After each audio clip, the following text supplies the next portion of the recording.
Okey, seterusnya kita tengok 1.3 berkomunikasi dalam biologi. Maksud berkomunikasi dalam biologi ni macam mana kita nak sampaikan sesuatu data atau sesuatu info dalam biologi.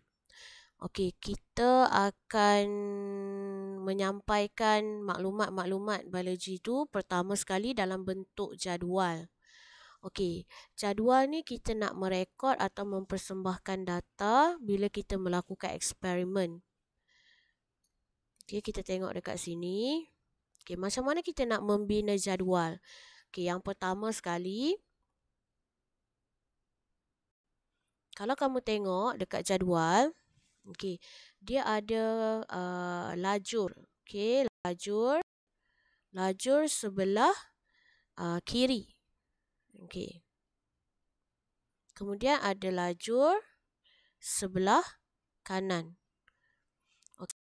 Sebelah kiri mestilah ada data tentang pemboleh ubah dimanipulasi. So pemboleh ubah dimanipulasi mesti berada di sebelah kiri. Di sebelah kiri kotak jadual kamu. Nah, dan sebelah kanan ni adalah pemboleh ubah bergerak balas iaitu result ataupun keputusan eksperimen. Di sebelah ini adalah dimanipulasi dan sebelah ni adalah bergerak balas iaitu keputusan eksperimen. Ini contoh jadual. Kemudian dia ada tajuk jadual lah dekat atas ni.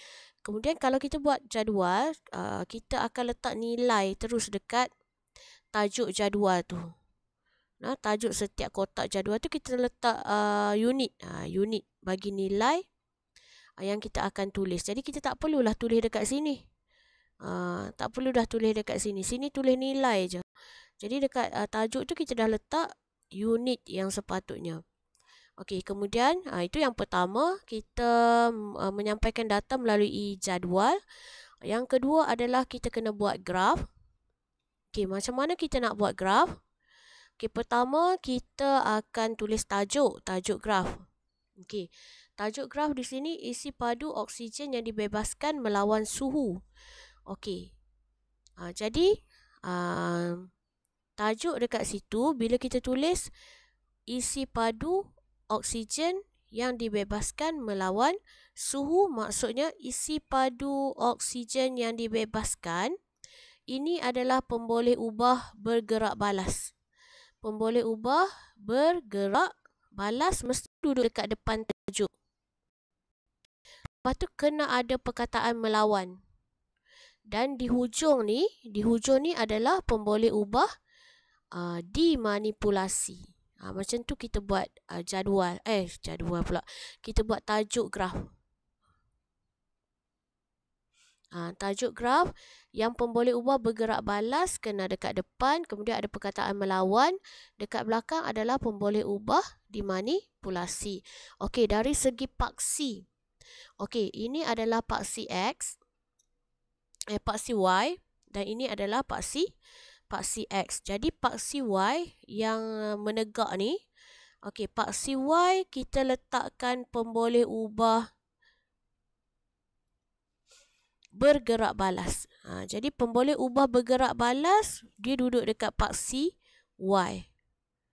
Okey, manakala pemboleh ubah dimanipulasi iaitu suhu kita letakkan secara mendatar iaitu paksi X. Macam ni kita buat jadual. Okey, jadi bergerak balas duduk dekat paksi Y menegak dan dimanipulasi kita letak di paksi X iaitu mendatar. Okey, kalau kita nak skala dia, skala tu apa? Skala ni sini nak tulis berapa, kita mestilah seragam. Contoh kalau dekat sini beza dia 10, sini pun 10, sini pun 10 lah, seragam skala dia. Kalau ni beza dia 2, 2, 2, jadi semua pun 2, 2, 2 lah. Okey, kena skala tu kena seragam. Okey, titik. Macam mana kita nak plot titik? Kita mesti plot dengan simbol X sahaja. Tak boleh bintang ke bulat dot ke, tak boleh. Dia hanya boleh X sahaja. Okey. Macam tu cara kita plot. Lepas tu macam mana kita nak melukis graf, nak lukis garisan graf? Kita ikut kepada yang X tu lah kalau dalam biologi. Subjek lain tak pasti, mungkin lain sikit graf dia. Okey, kalau dia tak start daripada kosong, kita tak perlu start daripada kosong lah, ikut kepada kamu punya nilai. Contoh dekat sini nilai dia mula daripada 2. Mula daripada 2 dan pada 30. 2, 30. So, mula dekat sini lah, tak perlu mula dari garisan ni. Ikut data kamu. Kalau dalam biologi. Okey, itu cara buat graf. Nanti kita akan buat latihan. Okey, itu graf garis. Okey, graf garis. Kalau graf tu disebut graf garis macam tadi. Yang ni pula carta bar. Okey, carta bar ada 2. Iaitu carta bar, carta palang. Kalau disebut carta palang, maksudnya yang bar dia tu ada jarak. Jarak dia tak rapat. Carta palang dia tak rapat lah. Sama juga, paksi tu sama. Tajuk pun sama. Pemboleh ubah bergerak balas. Kemudian dimanipulasi. Sini pun sama, pemboleh ubah bergerak balas. Sini dimanipulasi. Dan dia punya bar, kamu tak payah nak lorek-lorek ke, nak titik-titik ataupun nak letak star, tak perlu. Buat saja macam ni. Yang ni dia buat color, kamu tak payah color. Buat je kotak, biar je kosong kat dalam tu. Cuma dia punya line ni kena lebih tebal lah. Ini carta palang. Okey, dan lebar tu kena seragam lah. Kalau ini 1 petak, yang lain pun 1 petak. Jangan pula yang ni 2 petak, tak boleh. Okey, kemudian itu carta palang. Histogram. Histogram juga carta bar. Cuma histogram dia rapat. Dia punya bar tu rapat, dia tak ada gap. Dia tak ada ruang. Okey. Histogram dia rapat. Yang lain tu sama. Tajuk pun sama. Bergerak balas. Melawan dimanipulasi. Bergerak balas dipaksi Y. Kemudian dimanipulasi dipaksi X. Kalau kena buat interval. Interval tu macam dari berapa ke berapa kita akan tulis macam ni. Okey. Itu cara nak membuat graf, nak membuat jadual dan carta palang atau carta bar atau histogram. Okey, sekarang nak melukis dalam biologi. Macam mana kita nak melukis dalam biologi? Okey, lukisan mestilah menggunakan pensel. Tak boleh lukis guna pen. Tak boleh lukis guna pen dan lain-lain. Hanya pensel. Okey, tak boleh ada shading, ada titik-titik, ada seni garis dan sebagainya. Ini bukan seni. So, tak boleh. Tidak berlorek. So, kalau dia lukisan dia bulat, bulat je lah. Kalau bulat, bulat je. Kalau bulat, bulat je. Tak payah nak shading. Tak perlu. Titik, tak perlu. Kalau tak ada titik, tak payah bertitik. Okey, garisan tu perlulah jelas. Tak payah seni sangat. Bersih. Tak ada kotor-kotor hitam ke shading lah. Okey, dan garisan tu tidak putus-putus. Okey, dan jangan guna pembaris atau melukis garis bentuk spesimen. Jangan nak lukis katak tu nak guna pembaris bersegi-segi, tak boleh. Okey, kalau bulat tu mesti bercantum. Kalau tak bercantum, kosong markah kamu. So, bulat tu mesti bercantum. Kalau kamu lukis bulat macam ni, dia tak bercantum, jadi salah. Dia akan potong markah, memang tak ada markah lah. Contoh, cikgu suruh kamu lukis sel. Sel macam ni. Okey, betul lah. Tapi kalau kamu lukis sel, tiba-tiba dekat sini adalah tak tercantum. Maka kamu dapat kosong markah. Dalam exam. Okey. Jadi kena lukis tu mesti bercantum lah. Okey, dan setiap lukisan tu mesti ada label. Dan garis label mesti tertuju kepada kawasan itulah. Contoh, cikgu buat macam ni. Okey, ni ada nukleus.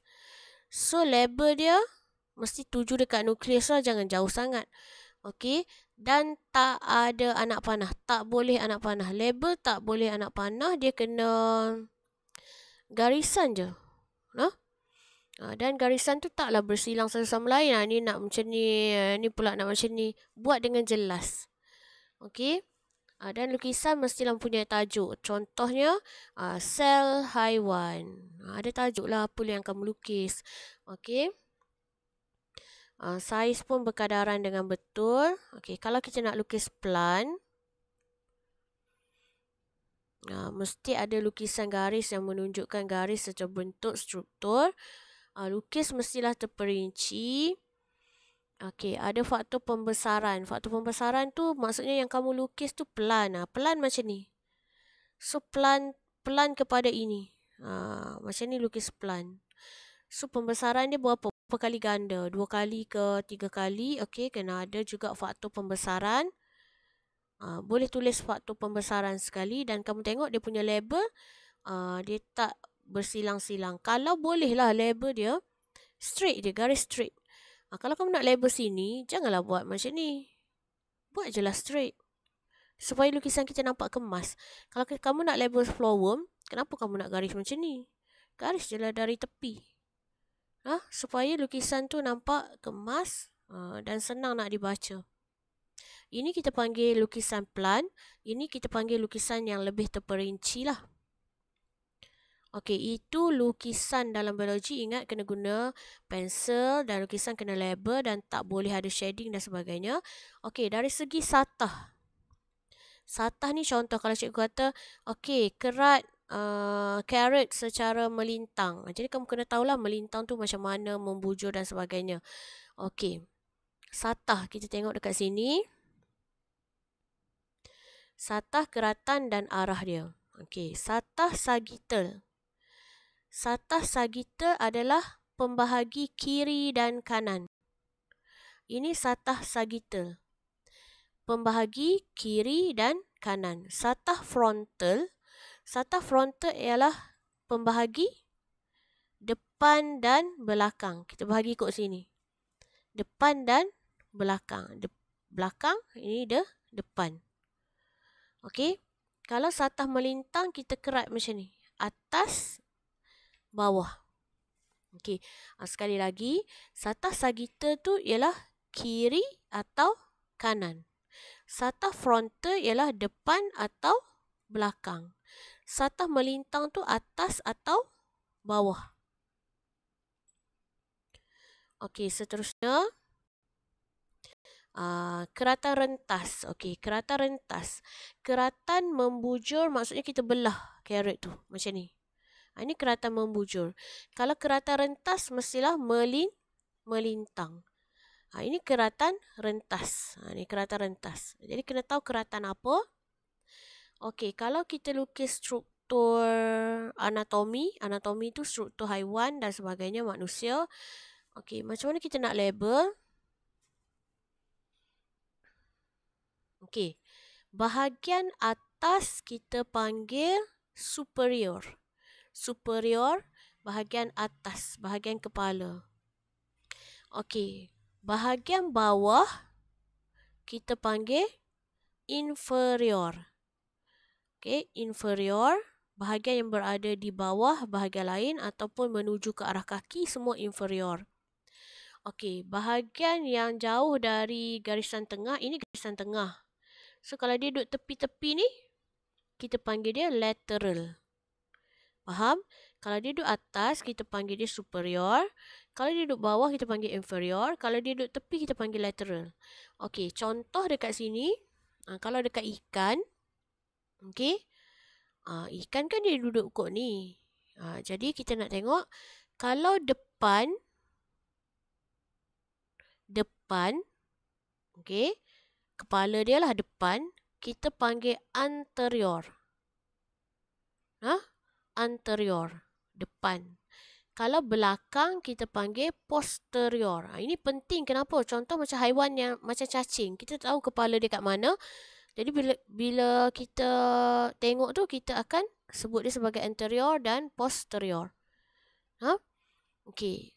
Kalau bahagian yang bawah, kita panggil ventral. Kalau bahagian atas, kita panggil dorsal ataupun dorsal. Kena ingat, atas dorsal, bawah ventral, bahagian belakang posterior, bahagian depan anterior, bahagian kepala superior, bahagian bawah inferior, bahagian tepi lateral.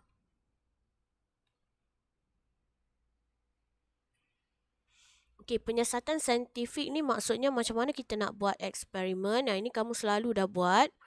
Okey, pertama kita kena mengenal pasti masalah. Kemudian kita kena buat hipotesis. Kemudian kita kena tahu pemboleh ubah, merancang penyiasatan dan menjalankan eksperimen. Lepas dah buat eksperimen, kita kena kumpullah data dia. Apa hasil eksperimen. Kemudian kita kena kajilah hasil eksperimen tu. Kita interpretasi data, nak buat jadual ke, nak buat graf. Kemudian kita buat kesimpulan dan barulah kita buat menulis laporan amali. Okey, yang ni kita akan buat. Jadi cikgu tak terangkan dengan lebih detail sebab kita akan selalu buat eksperimen dalam kelas. Okey, ini contoh eksperimen. Okey, nanti kita akan belajar dengan lebih detail. Okey, itulah bab 1. Okey, dah habis bab 1. Nanti kita akan sambung bab 2.